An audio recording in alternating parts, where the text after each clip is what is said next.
They always gave him a wide berth. He made most in his presence uncomfortable.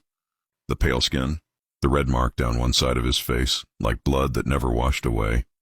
The small tusks that marked him as orc, yet not enough to belong there either. Orlach learned young to walk the edges of camps, never the fires. Soldiers fell quiet when he passed. Children stared until pulled away.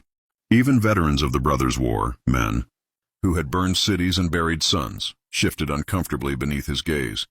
Albino, half-blood, omen. He did not argue with their fear. Fear kept distance, and distance kept him alive. Orlach slept lightly, knife within reach, boots always ready.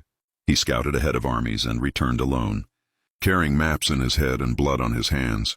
He spoke little, not because he lacked words, but because words invited questions, and questions led to judgment.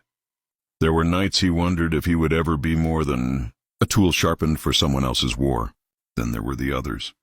Emperor Gregor never looked away. When Orlach reported, the Emperor listened, truly listened, eyes on the man, not the scars. He asked questions meant to understand terrain, movement, intent.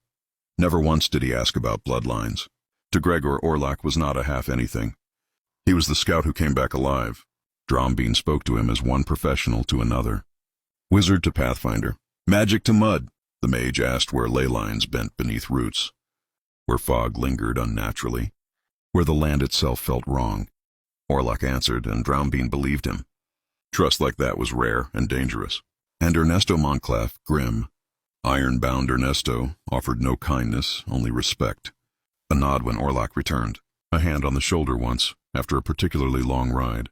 Good work, he said. 2 words enough. Still, when camp settled, Orlach stood apart. He watched fires from the dark. He listened to laughter that never included him.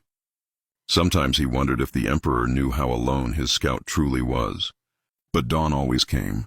At first light, Orlach mounted his horse and rode ahead, where no banners flew and no one waited to judge him.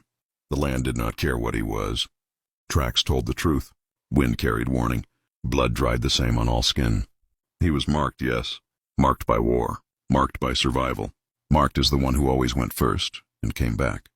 And that, Orlach decided, was enough.